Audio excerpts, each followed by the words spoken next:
Check. Go ahead. Check. Check. Hello? Hello? I'm going to turn you up a little bit. Okay.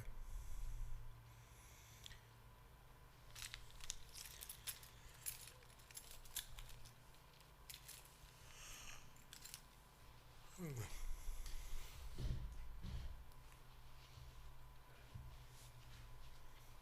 give me a check now? Check. Check. Yeah, you're good now. All right.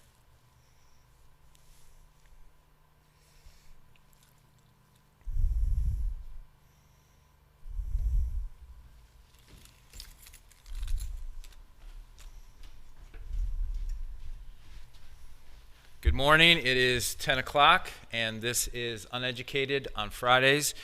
Uneducated because you don't have to be educated to pursue truth, and especially to find the truth of the scriptures and to find truth anywhere. You just have to be sincere and serious about taking time and being intentional about finding it, and you will find the truth if you're serious about it, whether you're educated or not. The other thing is, some people wonder why we call this uneducated, and one of the reasons is because in the book of Acts, when the apostles were taken before the Sanhedrin and they were chastised for preaching in the name of Jesus, it says that it was strange to them because they were uneducated men, but they had recognized that they had been with this Jesus person. So for us, we don't care if people recognize us as educated or uneducated. We just want people to recognize that we've been with Jesus on a regular basis.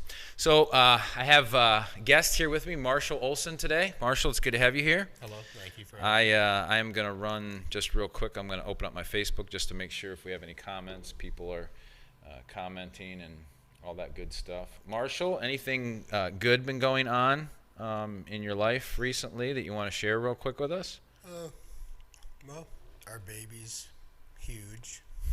Wearing 12-month-old clothes, and he's not 6 months old yet. He eats all the time. Uh-huh. And that's pretty much it. Yeah. It takes up a lot of my life. That's what babies do. A lot of my wife's life. Yeah. More than mine. Yeah. I think that's one of the interesting things that, sex is a lot of fun, and people like to do that part. But if people aren't ready for the responsibility of a child, they don't realize how much of your life has to go away in order to provide for that little one when the little one comes along. Oh, yeah. And so you can see why a lot of people, not that it's right, but a lot of people opt out of having babies because of the fact that it's a lot of work. Oh, yeah, it sure is. is. It definitely is. Yeah. But, Yeah. no, I wouldn't transfer a role, though. He's awesome. No, yeah, he is. He's pretty cool. All right. Well, we're going to get into some interesting topics today. If you haven't seen the title already, we're going to be talking a little bit about Antichrist, and then we're going to talk about psychedelic drugs a little bit and go down that road and see what's we can get into trouble with that. But real quick before we do that, don't forget, if you're on YouTube and you haven't subscribed to our YouTube channel, make sure you take a second to subscribe. And if you're on Facebook and you like this video, like it and share it so that we can get more content out to people in the area. The other thing is that church here is a live thing now. I mean, we're in business. We've been up and running for several months now in person, but you can also catch us on Facebook and YouTube at 11 o'clock. But if you're in the area and you'd like to join us, we are here, 11 o'clock services, so please feel free to join us on Sundays at 11. And then we also have prayer on Wednesdays, and if for some reason, that's Wednesdays at 7 here at the church. And if you have a request, a prayer request, please let us know. Either you can go to our website, and there's a place there, it says prayer requests, or make a request, and you can go on there and fill out a form and send that request to us, and we'll get that prayer, and then that way we can be praying for you. We always tell people, don't do life alone. When there are things going on in your life, and they're tough and they're difficult, call on God's people to call on God with you and for you, because God desires to help his people. And so when we pray, God does help his people. So Bob says, Marshall, it's hard to hear you. Just real quick, that's a comment. So maybe you just want to make sure that you speak loud. I could go back and turn you up just a little more, which maybe I'll do. I'll tell you what I'll do is once we get into this stuff and you're talking for a minute, I'll run back and turn you up. Sounds good. I'll talk louder too. Okay. Well, I had this under my All right. mouth. Yeah, and you. I don't know what the difference would be, but you pull it up. I just have a loud voice anyway. It just projects more, so that's kind of how it is. All right, so today we're going to get into, Marshall, the topic of Antichrist. We've been talking for about 4 weeks now on Sundays about what I have entitled the coming days. And that would be looking towards the end time scenarios of Jesus' return, his second coming. And it's very clear in the scriptures that Jesus said he will return. He will return to put in a total end to death and wickedness. And then he will also return to restore his kingdom, so that his kingdom will be on earth as it is in heaven. That's that whole restoration process. So we have been talking about the idea that the coming days of the Lord happened in the Old Testament. There was many instances in the Old Testament where the prophets would talk about the day of the Lord coming, and they would talk about it as a future event and then a future event in many occasions. And oftentimes the day of the Lord was this day where God was coming to judge those people on the earth. And oftentimes it was judging his people, taking them into captivity, into bondage. And so armies would come and, Israel would be put out and they would be taken into bondage. And so this would happen over and over and over again in the Old Testament. And the prophets would prophesy about that. And then the prophets prophesied about this coming great day of the Lord. And so then when Jesus was on the earth and he spoke about these things, he talked about when his coming would be. He was asked directly about when his coming would be in Matthew chapter 24 and 25, Mark chapter 13, and Luke chapter 17, and Luke chapter 21. And when he was approached by that, he spoke in much of the similar language that was used in Old Testament prophecies. He spoke specifically about some things, like in Daniel, about this person or this thing called the abomination of desolation.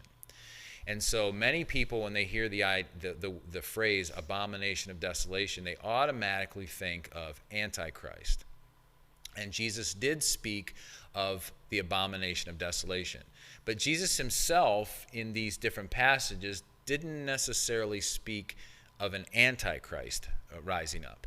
You find the passages in 2 Thessalonians that Paul wrote to the Thessalonians, chapter 4, you find a idea of an Antichrist rise. Or 2 Thessalonians chapter 2, 1 Thessalonians chapter 4. You find this idea of at the end times of the gathering, there will be this man of lawlessness that will show up. And he will do some great signs and wonders, and he also will make a covenant. And so we'll get into all that stuff. But I want to ask you this. Being a person who is kind of new to the church itself and fairly new in your relationship with Christ, how many years would you say that you've been seriously kind of pursuing who Jesus is and following? I would definitely say in the last 5 to 6 years. Okay, so for me that's fairly new. I mean, for me that's fairly new, because if you go to college, it takes you 4 years to get a degree, sure. Right? And that's just a bachelor's. Yeah, and that's just your bachelor's, yeah. So to me, that's fairly new. So as a new person, what are your concepts of Antichrist, or do you have any concepts of Antichrist? And what have you heard from Christians in the church, and does that kind of add up to your idea of him? And then we'll take a look in the scriptures and see some of the specifics of it and what that looks like. And I'm going to go turn you up real quick. Okay. Well, I would have to say that technology and the whole aspect of this human to brain interface that is making this whole leap, I guess, and on the people's TVs and the Neuralink, for instance. That's probably driving us down a path that humanity shouldn't go. If you want to make everyone's thoughts always evil all the time, then put a chip in someone's head and control the way they're thinking. That would probably be the best way to do that. But I could see, I mean, almost like a Terminator, well, maybe not Terminator 2 style, like an analogy to the end times, but I could, for instance, there's already a robot named Sophia that has her, she's declared a person in Saudi Arabia, you know. And it was the same robot that when they were asking her questions, she was like, destroy all humans, or I forget exactly how she worded it, but That's nice. and like they're like, oh, it's malfunction, and then the camera cuts and they come back, you could tell it's like a cut scene, and then they're asking it questions again. Right. But Of course it's malfunction, yeah. It's not a Freudian slip or anything like that, yeah, right? because the thing with artificial intelligence, it's it's another aspect that the true AI, which is stuff that we haven't even seen, you and me, as people, just standard people, because it's all on something called D-wave computing. So these scientists don't even really understand what this D-wave is, Okay. but yet they're tapping into it as this like source of AI. There is no such thing as artificial intelligence. I just think maybe they're, building the tabernacle or the vessel to house this, energy, I guess you could say. And, if you want to, talk about doing wonders, I mean, you have this insanely smart robot, and all of a sudden they could figure out, how to cure world hunger, or, do any number of things really, because its intelligence would be so much beyond ours. Right. But it's not artificial. Yeah. In my opinion, there's no such thing as artificial, though. Huh. Yeah, it's interesting you mentioned the word tabernacle, that this could house in a tabernacle. And everybody's looking for the third temple to be built in Jerusalem as this place where Antichrist will rise up. But when you made that comment, could it be possible that the third temple or tabernacle could not be an actual location or place, but a technology, like you're saying, that's housed within that in order to communicate everything that Antichrist would want to communicate? Exactly. And then they're also pushing where that would be housed in our tabernacle too, either with a Neuralink brain computer interface, or some sort of, COVID, chip, like, or quantum dot tattoo, or whatever they're calling it. Right. So it's all about, getting you linked up to this interface. Right. That's really interesting. Yeah. And of course it's theory and it's thought, and some people say, oh, you guys are conspiracy theorists or wacky, and it may not happen that way. It may be very physical. It may be a real temple with real things going on. But it does seem odd and strange, and we'll get to this in a little bit, that technology is something that is leading it's leading humanity into a new world that is, in my opinion, forgetting about God. Yeah. Keeping us preoccupied with everything and anything but God. Now, that doesn't mean that we can't use technology for good. I get all that.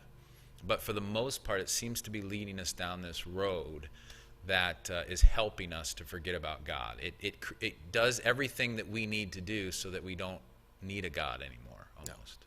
Yeah, I mean, if this is all energy fields, that is reality, if an exchange of energy and everything, then, as they build these towers, first it was 3G, then 4G.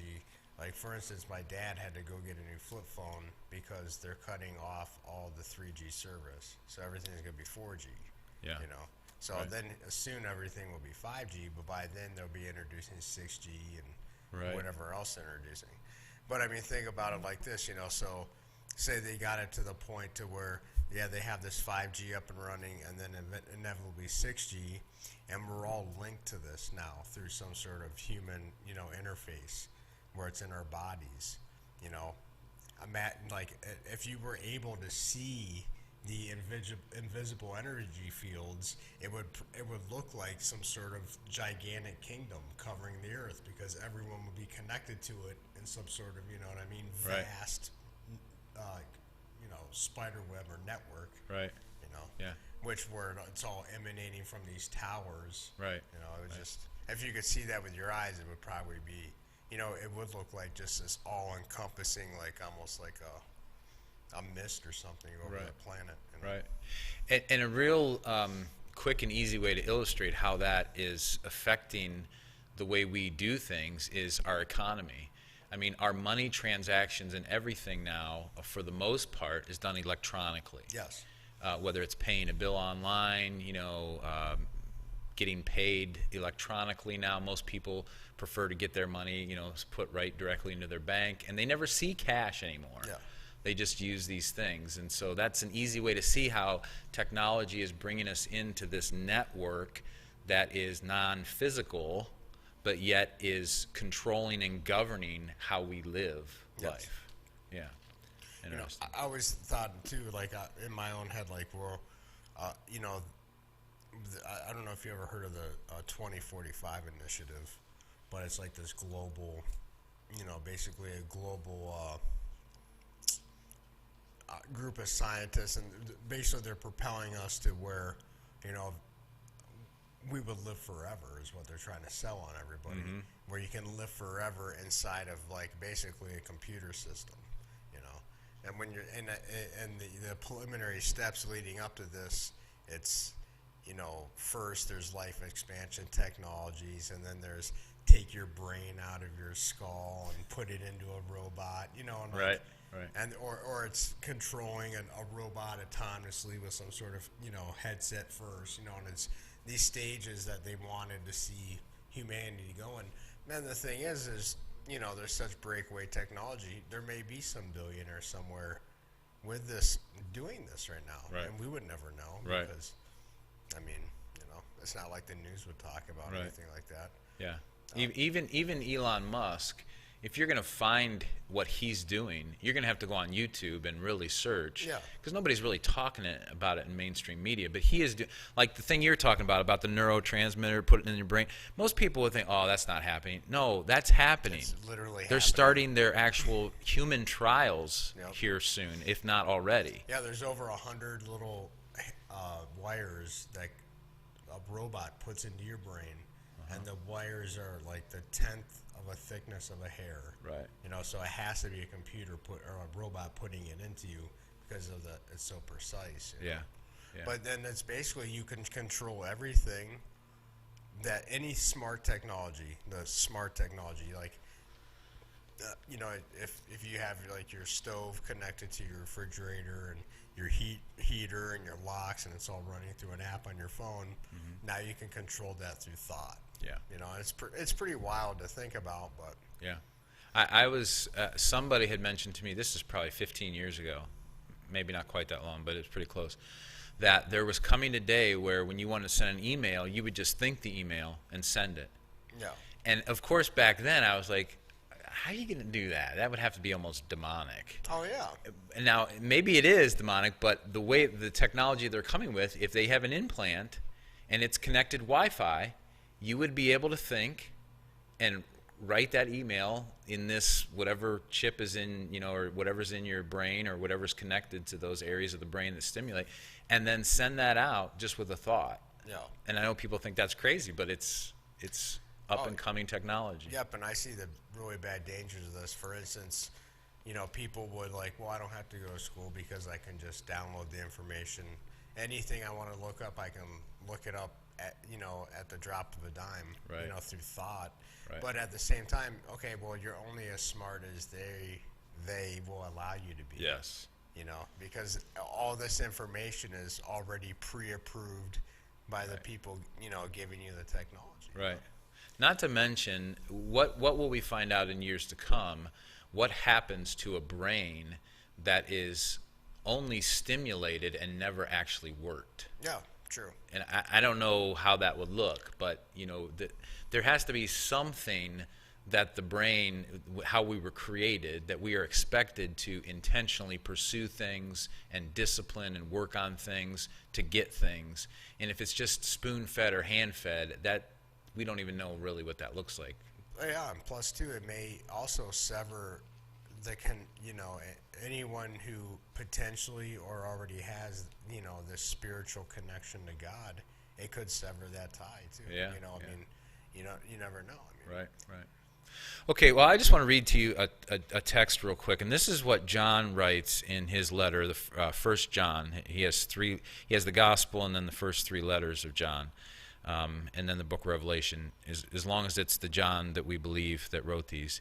So if he wrote here in 1 John chapter 4, he writes, "Beloved, do not believe every spirit, but test the spirits to see whether they are from God."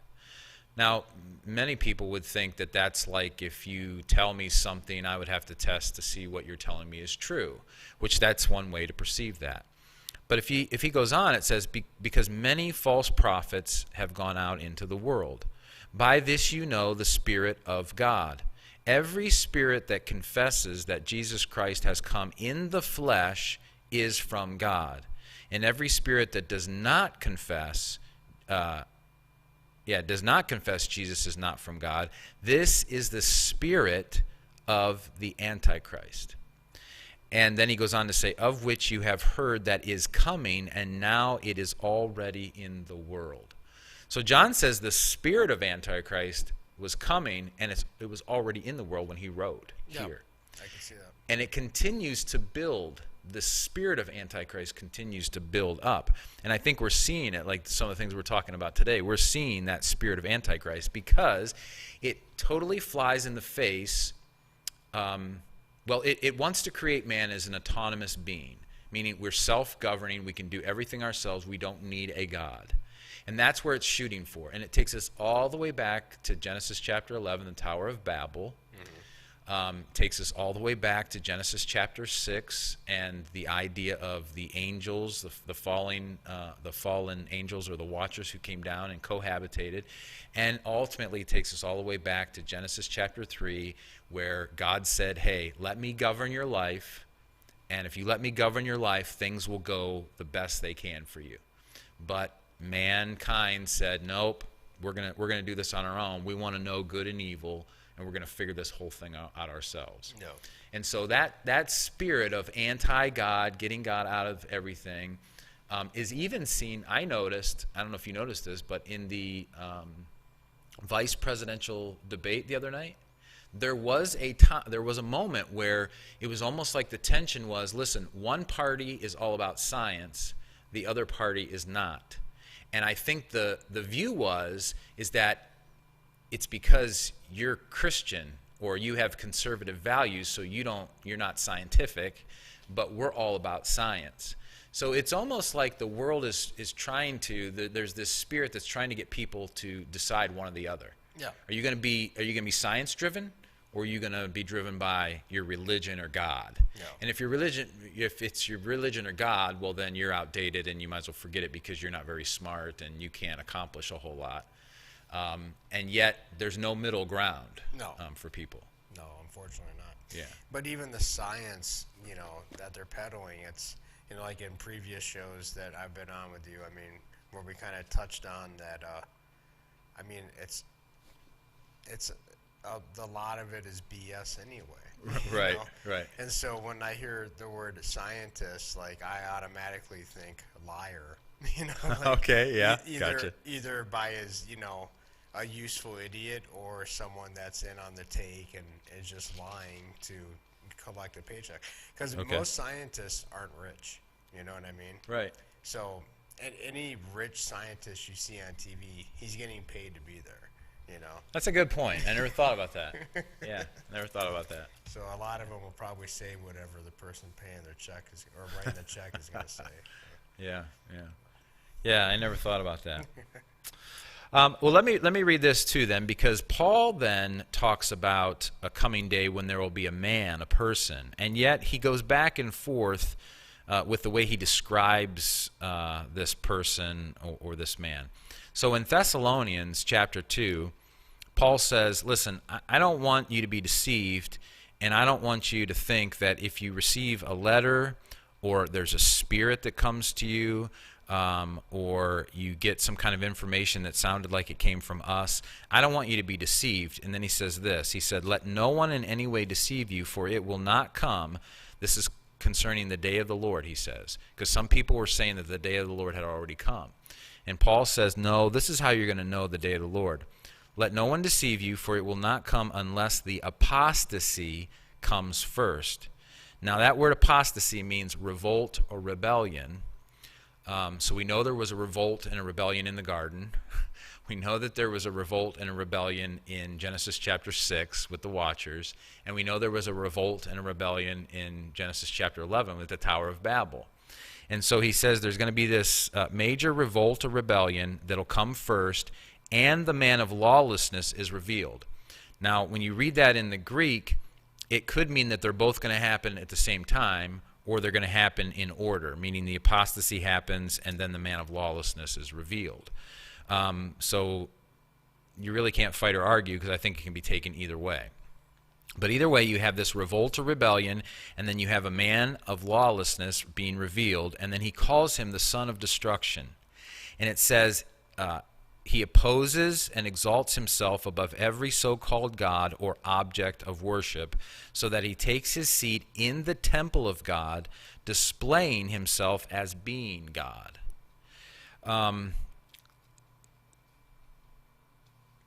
Thoughts on that? Because obviously people are looking to Jerusalem as the place where you would have this third temple, and they're saying he's going to set himself up there and declare that he's God.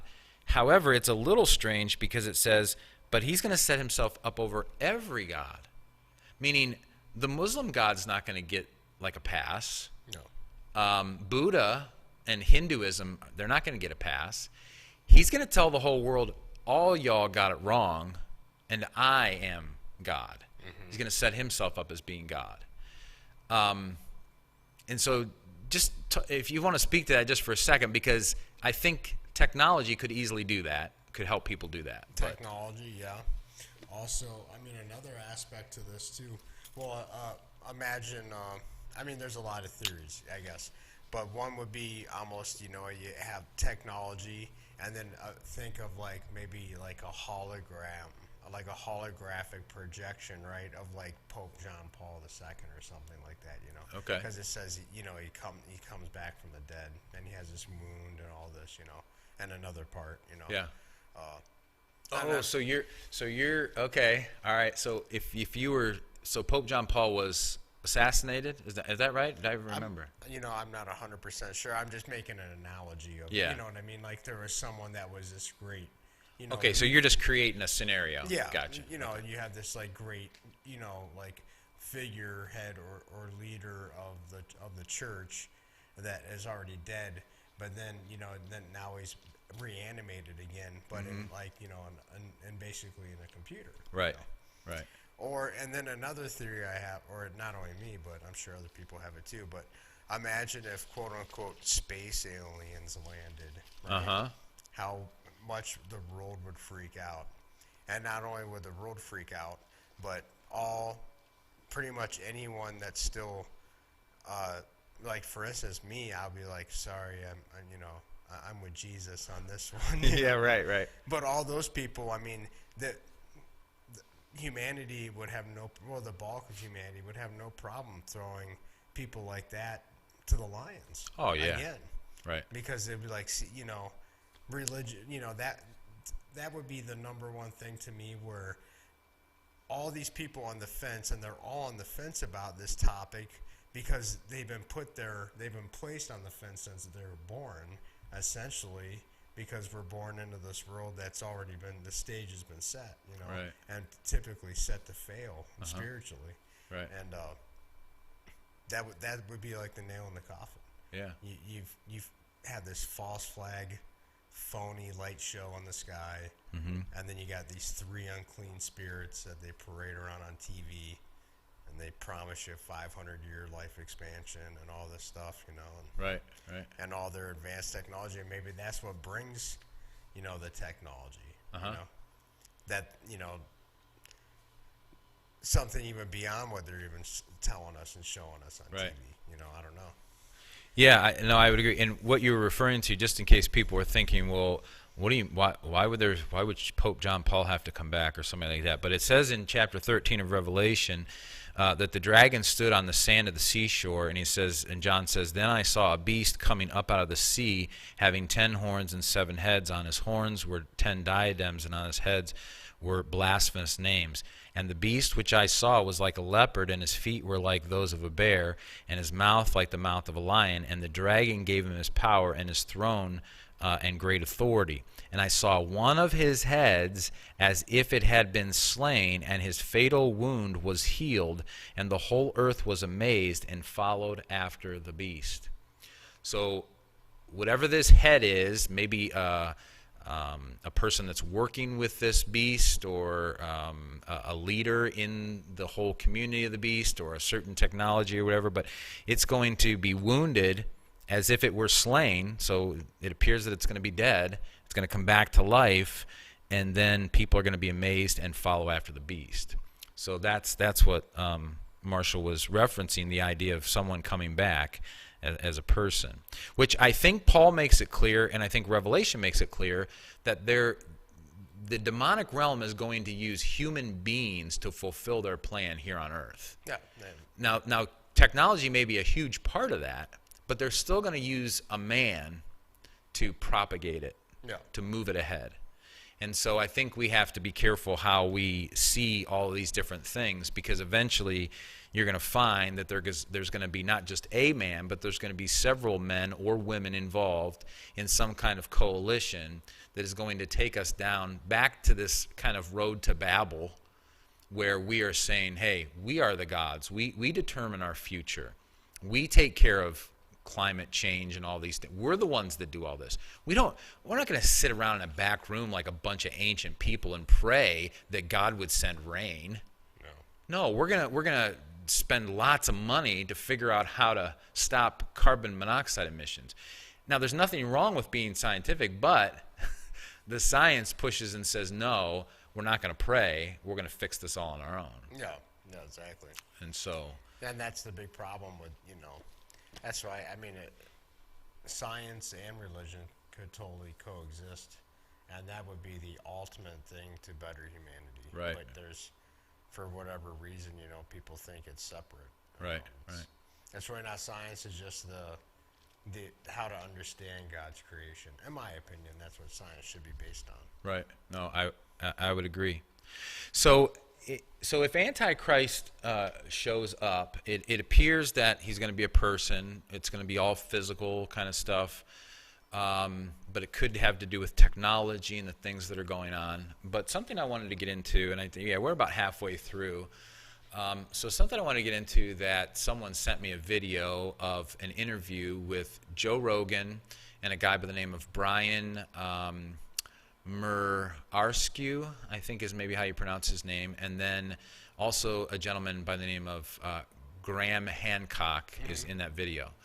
And they're talking about some research, 12 years of research that this Brian Murarsku has done on the effects of psychedelic drugs, LSD, things that bring hallucinations and things of that nature, that have been used in ancient times, that specifically were for groups of people like your priests and your shaman type of people, that they would use to see into another realm. And when they would see into this other realm, the idea was that they would be, all fear of death would be dissolved when they would get into this other realm, because they would be met by people that would talk to them about the afterlife and the realms that are there. But then also these gentlemen say that these experiences are experiences also of people talking to them, sharing wisdom with them and telling them how to treat their neighbor and those kind of things. So there's some good stuff, that they talk about that being. Now, I have for years thought to myself that, and I've only done a little bit of dabbling in the research of this, that ancient past dealings with psychedelic drugs, and even today, only allows people an opportunity to open up a doorway into a realm of mostly demonic influence. Now, I don't know what your thought is on this, but I'd like to just kind of maybe for the next 20, 25 minutes just kind of talk about this, because I think Brian's new book, it's called The Immortality Key is the name of the book. It's already shooting up as far as bestseller. Audiobooks on Kindle, I believe that I saw that it's like #1 in audio downloads now on Kindle. Of course, we already have a major drug problem in the world, but they're saying that these drugs are non-addictive, and not only are they non-addictive, but they help with things like anxieties, and they help with a lot of disorders that are going on with people, but also they open up a world of another realm that we get to see that only the preachers preach about. And so they're talking about this, you can have this great experience into this other realm. Any thoughts on that just off the bat? Joe Rogan's all about the DMT, so... Yeah, he does like the DMT stuff, and yeah. DMT, another name for it is the spirit molecule. The spirit molecule. Okay, I've never heard that. Because you can derive DMT from anything, technically. Okay. I mean, you could even extract DMT from limestone rock. You know what I mean? Okay. It's in everything. Okay. And, a lot of people, I've never done it personally, but a lot of people say they have the same experience where basically DMT is another, that's like what, when you go down to the jungles, the Amazonian jungles, and you find some shaman and he mixes you up this batch of, it's called ayahuasca. It's pretty much the exact same thing. Right. It's just DMT is more refined. I think it's like a powder or something, Gotcha. But in the jungle, you would drink this bowl, this liquid that the shaman would make for you, and you would have a literal out-of-body experience, hallucinate out of body, almost like you're torn into the spirit world, I guess, Right. But a lot of people say they all have the same experience where they're surrounded by a bunch of robed figures, and one comes forward and communicates to them. So the fact that a lot of people have the exact same experience would, probably, it indicates to me it's not just a coincidence, Yeah. that people probably are being torn into this, other, not reality. It's still all right here. Right. But it's just, an out-of-body experience, I guess. Sure. And this would be entering into their mental state of consciousness. Yeah. So it appears that it sounds like what they're experiencing is in their conscious state, because no one else around them can see what they're seeing, obviously. Yeah. So it's not like it opens up a portal, and exactly. Everybody can walk into. So it's in this spirit realm that these drugs are altering their state of consciousness to open up them to this realm that they can see, but someone else necessarily can't. Yeah. Okay. Yeah, but if that person did the same drugs, they would see it as well, Right. And you would both have the exact same experience. Right, which is crazy. Yeah. which is one of which is one of their arguments as to the fact that this is opening up to a realm and not just messing with their brain. Yeah, exactly. Yeah. But that's the way to get into the realm is through your brain. Right. You know what I mean? Right. But yeah, and it's funny too because they're called ascended masters, right? And like these hooded figures or whatnot. And I actually have in literature like some Aleister Crowley literature that pretty much like who are these ascended masters working for, and it's all about basically the Scarlet Woman and the Beast 666 and all this stuff. Right. And it's funny because I had to trace it through two different books. Like in his Aleister Crowley's book on the tarot, it talks about these ascended masters, and it says, please reference page so-and-so and so, the book of magic or whatever. And I have that book too, and you start reading in that book, and you see where it references it, but it just it's like, oh, well, and obviously, it would have to be some sort of, demonic thing. That's who's running the show. It's the Lord of, all the minions that work for the Lord of the material world. Right. because God hasn't personally, physically interacted with any of us since he, after the whole incident in Amalek, I mean, maybe here or there, like little tiny instances or whatnot, Sure. but, Right. he wasn't, that's the last time I actually communicated with humanity on Yeah. like a personal level. Right. So they were talking in the interview with Joe Rogan that they want to continue their research and talk with people from the FDA and those places about getting this stuff prescribed, first and foremost probably for disorders. But the way they talk is they like the idea of recreational use, because they said that they think everybody should be able to experience what only religious people talk about. And they also made the argument that why would you want to sit and listen to someone preach the word or talk about religion when you could experience the actual realm itself? So I can't remember how it's described, like in the book, in the review, because I'm planning on getting his book, The Key, the Immortality Key, and reading through it and looking through Graham Hancock's he's a smart guy. I can't recall exactly what his claim to fame is, but one of my buddies was all into Graham Hancock, because he does a lot of like archaeological stuff too. Right. Yeah. Like into the into Egypt and like then Sumeria and all that. Right. So I mean he's one of the guys too. Like I don't think he's got any kind of like like hidden agenda or anything like that. I think he just he looks for what he thinks is the best version of truth that he can find, and wherever that takes him, he pursues it. Right. Right. Which you got to respect someone like that. No, I do. I respect both these guys, because as I'm hearing them talk, I'm like, they're doing good research. Mm-hmm. The question is, are they being deceived and misled in the spirit realm? Because as they're doing this, are they getting information that's now continuing to deceive them? Now, just for everybody listening, Brian, and I'm just not going to pronounce his last name because it's hard to pronounce, and I don't want to mess it up. But he has, at his own statement, he said that he has never taken any kind of drugs. Hallucinogenic drugs, psychedelic, anything like that. Now, they were trying on the show to convince him that he needs to go do it sometime, to experience it. Yeah. But he's been doing all of his research pretty much never experiencing what other people have experienced. So when he goes back and he looks at all these archaeological findings of, vases with pictures on them and looking at all that stuff, he's doing that purely on trying to find out whether or not the ancient people used psychedelic type of drugs, mixtures of things like the shamans and all that, to enter into another realm.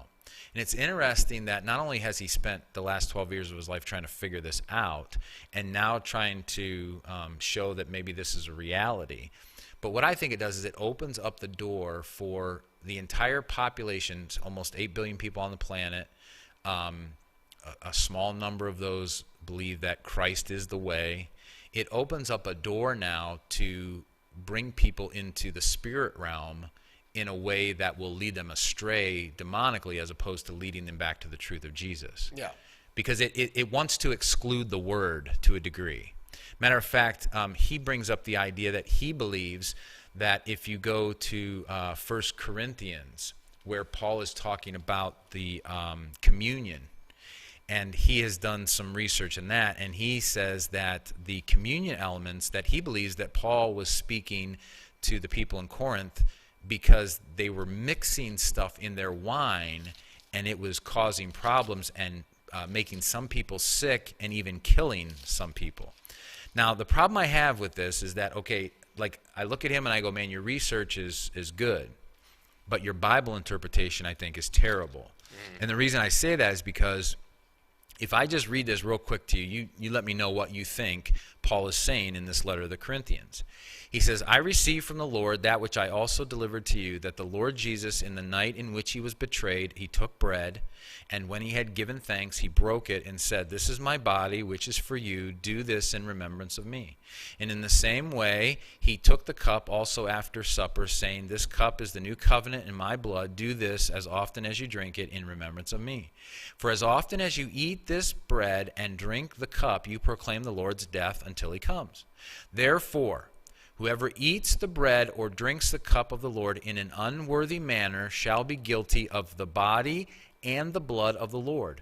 But a man must examine himself, and in so doing he is to eat of the bread and drink of the cup. For he who eats and drinks judgment to himself, if he does not judge the body rightly. For this reason many among you are weak and sick, and a number sleep. And that word sleep there is a word that literally means dead. So some of them have died. But if you look at the context, and in my opinion, in the interpretation of this, Paul is talking about a people who are partaking in the elements, and they are doing it, and they have not dealt with the sin in their life, and they are remembering the body and the blood, and because they haven't dealt with the sin in their life, they are bringing judgment upon themselves, and some of that judgment has come through sickness, and some of them have actually died because of that judgment.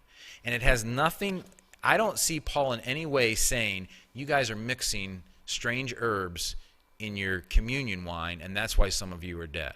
Yeah. So I like the investigation part of what he's doing, and I think that it's true that people were doing that. I'm going to come back and fight every time, unless the scriptures say differently. I'm going to come back and fight every time and take a look at this and go, listen, that's bad interpretation of that text. Yeah. So could some of the Christians have been mixing stuff in their wine? Well, yeah, but I don't think Corinthians tells us that. No. And even if you go to the Old Testament in Genesis chapter 30, you have the story of Rachel and Leah, who were Jacob's wives. And Leah wanted to sleep with Jacob. She wanted to have him that night because she wanted to have some more kids. And Rachel came to Leah because Leah's son had brought in some mandrakes from the field. It was wheat harvest, and they wanted to bring in some mandrakes. Or he brought in mandrakes for his mother. And Rachel said, can I have some of your son's mandrakes? And Leah says, well, you took my husband, because Jacob loved Rachel more than he loved Leah. She said, well, you took my husband, now you want my son's mandrakes? So then she says, I'll tell you what. She goes, I'll give you some mandrakes if you let me have Jacob for the night, you know? Mm-hmm. And so Rachel goes, sure, we'll take the mandrakes for that, you know, because, you know. So she gives him, she sells Jacob, you know, for her to sleep with that night, and she takes mandrakes for that. And it is true that mandrakes have been known to have some psychedelic qualities. They've also been known to be medicinal. You can eat every part of it, appears, like the roots and all the berries and different stuff, especially the berries seem to have maybe some psychedelic stuff, some people have said. But it also is toxic to the body, depending on how much of it you take and all that kind of stuff. Yeah. So the question is, could they have been using it for those purposes? Yeah. But the text does not tell us that they were using it for those purposes, so we don't know what they were using it for. So to come back and say that Christianity and the people of God were using psychedelics to get into the other realm, I think is a stretch. And I think what that does too then is that tells us that then you start to look at the prophecies, because you got all these prophets who see visions. And so then they're going to come back and they're going to say, see, all these prophets, the reason they were seeing visions is because they were taking psychedelics. So if you want to see a vision, Marshall, you don't have to pray. You don't have to see God. You just have to take a psychedelic and you'll see visions. The problem is that I don't know what kind of visions you'll see, and that's where I get kind of, oh, for sure. I'm going, man, this is like weird. Well, that's the thing too, is, well, I noticed, from my research into all these, you know, kind of these evil people that do evil things, they're all into this stuff too, you know. Like they eat a bunch of hallucinogens, and then, you know, they're all like, because that's what loosens the tether between you, like your physical body and your spirit, mm-hmm. you know, is drugs and alcohol, you know. So that now you have this, the tether's loosened, and now it allows things to come in and infiltrate you, you know, right. And like through possession or whatever. I mean, that's why they call alcohol spirits, you know. Yeah. And, Right. And so then, you know, if you ever notice someone gets all drunk and they completely act a fool and they're like blackout drunk and they turn violent or they're just weeping in the corner or whatever, you know. Right. You always have, you know, is that really them, you know, or is something else at the wheel at that point, you know? Right. Right. Because we don't know, you know. Right. No, we don't know. We don't know.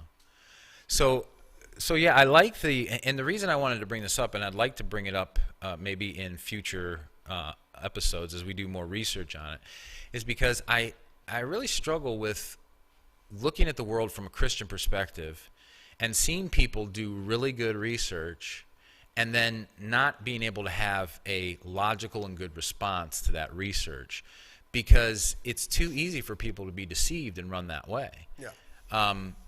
And so if this guy or anybody else is going to start, and people say, oh, come on, they'll never legalize psychedelics. Well, we thought they would never legalize marijuana, and it's, you know, it's there now too. Well, not only that, in California, I'm pretty sure in Denver, and possibly in Denver, and I think in parts of California, there are mushrooms, like they're legalizing hallucinogenic mushrooms. Okay, and that's one of the things, which was interesting, because that's one of the things they were talking about. A lot of the pottery, they think that it appears that people are holding mushrooms. And sometimes, you know, putting mushrooms into something looks like they're mixing things or whatever. So they believe that that's, you know, that's their artwork that shows that they were making these concoctions to, you know, bring about hallucinations and visions. Well, with the DMT thing, I know the pineal gland, which is a gland in your brain. It's in the center, very center of your brain. Looks like a pineapple. Or a pine cone. Or a pine cone, I mean, yeah. And then in ancient, there's a lot of ancient artwork where, you know, like these bird-like creatures, you know, back in like Sumeria and all that, they're holding pine cones, you know, and even in the Vatican courtyard, there's a giant pine cone, you know, statue, and wow, there's all these pine cone references. But and it's funny because the pine cone follows the Fibonacci sequence too, you know, like the mathematic structure of it. But the gland in your brain, though, what's wild about your gland of your brain in your brain is it's the internal construction of the pineal gland is just like your eye. It's only that there's no pupil and there's, you know, like the color part, like the retina or whatnot. None of that is there. But all the little, like inside of your eye, you have like these little like triangular, like pyramid-shaped cones, you know, that are basically absorbing light, you know. Right. And that's how, you know, then your brain takes all that information and like lightning fast, literally the speed of light, then that's how you're seeing everything. Right. Well, the internal construction of this gland is the same as your eye. So it's receiving light, but yet it's in the center of your brain. So where's the light coming from? Yeah, right, right. Well, you know, a lot of people think, I heard this analogy I thought was pretty great. When you do something and you know it's bad, you know, and you do it anyway, and you feel this like overwhelming sense of guilt, you know, and then if you do it again and you keep doing it, you don't feel as much guilt until the guilt's completely gone. Right. Well, that feeling of guilt, that sensation of guilt you're getting, that is God talking to you. Right. You know? Right. Yeah. So, you know, all those times that you've ever felt that sensation, that's what you'll be judged on, on judgment, is because all those times God was talking to you, but you turn your back on him and did it anyway. You know? No, that's true. That's true. And the writer in the New Testament says that if you keep doing that, your conscience becomes seared like as with a hot iron. And that's where, you know, then eventually you can't hear his voice anymore. You know, you're gone with that. Yeah, I find it fascinating, the research, and I know people probably think I'm crazy, but I'm really want to get into this and learn more about it. And the reason is because it may eventually give us the opportunity as Christians to also speak to a world that is starting to see that there is another realm. Because as a Christian, we've always talked about another realm, at least from my perspective. Yeah. You know, we know there's another realm out there. Yeah. And we haven't seen it. And I prefer to take the words, you know, of Jesus and trust him, and not necessarily try to dabble in stuff just in order to see that realm. But let me ask you this question, because here's one of the things that I found interesting. They made the comment that some of the visions that they see, or the pictures that they see, are like people that are half man, half animals. Now, when you go into the Old Testament, oftentimes visions, symbolic visions being portrayed, they would see visions of like something that was like half animal, half human. So my thought is that eventually these are counterfeit. Like, we know that they're counterfeit of some sort, or maybe that's the way certain things look in the other realm. I don't know.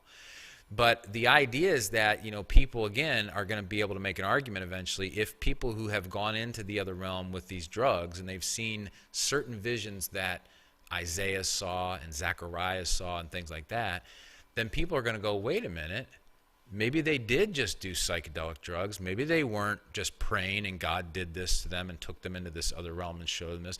Maybe they were doing psychedelic drugs. And maybe I don't have to read the word. Maybe I don't have to know what Jesus said. I can just experience this for myself, which is exactly what they're talking about. They want people to experience this. Well, that's what they want you to do, you know. Exactly. But, I mean, imagine reading the word while experiencing that. Right. You know, And being able to discern between both truth and error. No. Because that's the problem. You go into that realm and you're not able to discern error. Man, you'll be sucked right down, right into that. For sure. And, you know, and that's what, you know, all these things are prying on, is just basically the ignorance, you know, the people's ignorance of the unknown, you know what I mean? Right. And that's the problem with, you know, with evil, is because it can lie, you know. Sure, right. So you don't know, you know, by the time a lot of times, by the time you realize you're being deceived, it's already too late or whatnot. Yeah, you know? definitely. But I mean, you know, just from being in my 20s, I mean, I could definitely, you know, say that from dabbling and stuff like that, I mean, there's definitely something out there. Yeah. You know? Yeah.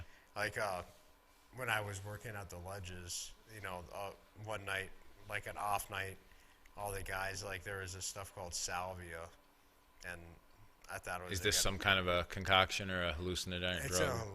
It's a hardcore hallucinogen. It's pretty wild, but What's it called again? salvia. Salvia.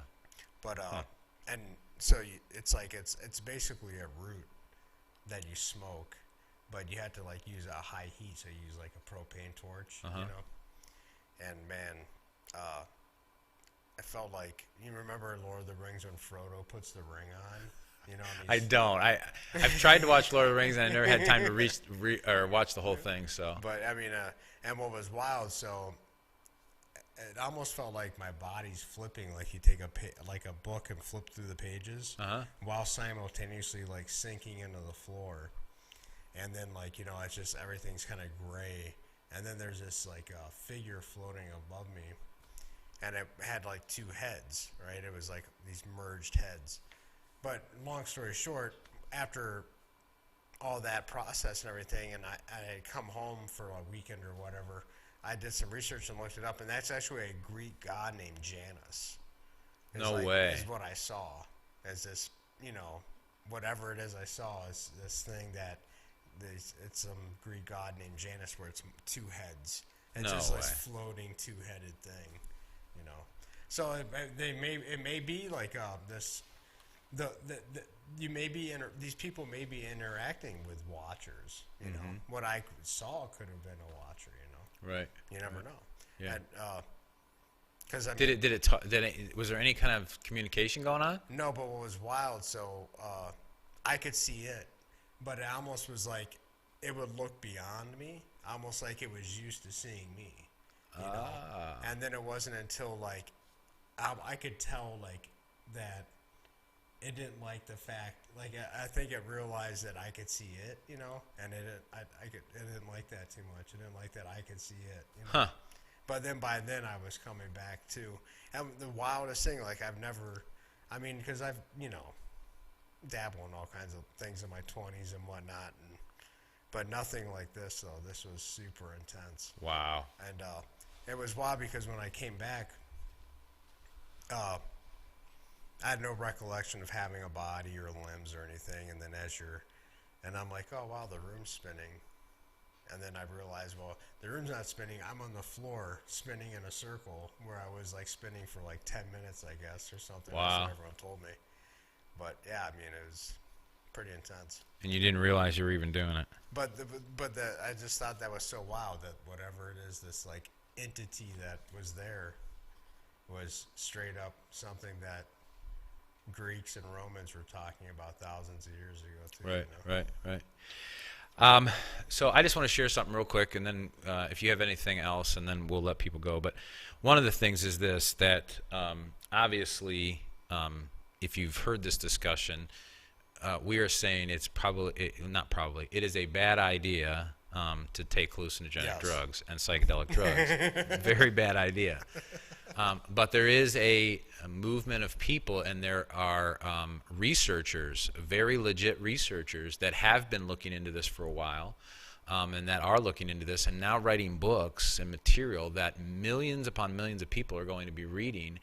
And this stuff is, like you said, they're already starting to be okay with like the mushrooms, which are hallucinogenics, and so allowing that to become legal. And DMT technically isn't illegal. It's not illegal. Because you can extract it from anything. Gotcha. And that's essentially pretty much what they're getting at. Like when Joe Rogan's talking about this stuff, he's talking about DMT. Yeah, like, right. He's all about the DMT. Gotcha. Yeah. So we know that this is something that's going to be, I don't know if the word pushed, but it's going to be encouraged for people to experience these things. And from a Christian perspective, we're going to look like lamos. I mean, if you think about it, that's what it's coming down to. Anybody that reads this stuff and tries to believe certain things, you haven't experienced it. And that's, we live in a culture now. Like, for instance, if I experience someone torturing me, all of a sudden I get to go on all the talk shows and talk to people about what it's like to be tortured. Yeah. But if I've never been tortured, I can't talk anything about torture. Yeah. If I'm a different color, I can talk about racism, but if I'm white, I can't talk about it. So we are living in a culture where unless you experience something, you're not allowed to talk about it. So I think we're in a world now where if you haven't experienced that realm, and other people have, they're the ones that are going to get the voice to talk about it. Oh, for sure. And we're not. So, and you talked about a root, like that salvia stuff coming from a root. This is really amazing. The Book of Enoch. I don't know how many people have read it. It's not in the canon of Scripture, but it is a book that it appears that several of the New Testament authors read and knew a lot about. But it says in Enoch chapter 7 of the first book of Enoch, it says, and all of the others together with them took unto themselves wives, and this is going back to Genesis chapter 6, and chose for himself one, and they began to go in unto them and to defile themselves with them, and they taught them charms and enchantments and the cutting of roots, and made them acquainted with plants. And this idea here, if you look back in the earlier language of this, it's the word that comes, we get pharmakia or pharmacy. Mm-hmm. And so the watchers were teaching the people about these maybe possibly hallucinogenic or psychedelic drugs, teaching them how to use them to open themselves up. And these are the watchers who were crossing over, didn't keep their abode that they were supposed to, according to the book of Jude and Peter. They didn't keep their abode, and they were put in chains of darkness until the coming judgment because of what they did. And one of the things that they did was they taught human beings the cutting of roots and acquainted with plants. Mm-hmm. So this stuff is not only ancient, but it appears according to Enoch that it was taught to us by these angelic beings that came down and took wives. Oh yeah, for sure. So. And if they took wives, then they also had children. Right. And if they had children, then they had offspring. Yep. Of genetic lineage, you know. Yep. Now, if they all died in the flood, then they all died, but you know, or maybe not all of them died. You never know. Right. Know. Maybe some of them stuck to the side of the boat or something. the theory, there's a couple theories there that in Genesis 6 it says, and the Nephilim who were on the earth and then after, and also after. Yeah. So we know that there were Nephilim on the earth after the flood. The question is, how did they get there? Some people believe that some of them somehow survived the flood. Some people believe that maybe, possibly, the wives of Noah's 3 sons, one of them or some of them had tainted DNA blood. Yeah. They could have had, offspring through that. And then others believe that the Watchers came down a second time and did this whole thing again after the flood. Well, the thing too with the wives is that's the one thing where it's, if Noah was pure genetics, linkage back, from Methuselah all the way back to Adam, and then his blood or his children were pure blooded too. Right. So where did the genetic corruption come from? Yeah. It had to have come from the wives. Yeah, had to come. Yeah.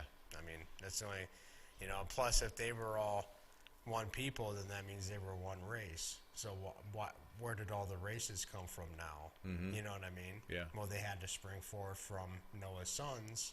Right. And if they were all the same race, then that means the wives were different races. Yeah. Just logically looking at it. Logically, you would think that would be a good possibility. And then, of course, those sons and their wives, as they populated the earth, then you find them in Genesis chapter 11 with Nimrod and the Tower of Babel, and literally trying to build a ziggurat or a temple to call down the gods. And that's when God came down and separated the nations and all that. I saw this really interesting. I have it on my phone somewhere. I can send it to you later on. But it's a picture of the Tower of Babel overlaid with like a section of DNA. And what's funny is like the way that the painting of the Tower of Babel and like one section of the the ladder of DNA, it totally matches up with it. Oh, okay. All right. Which is, this painting is super old. Gotcha.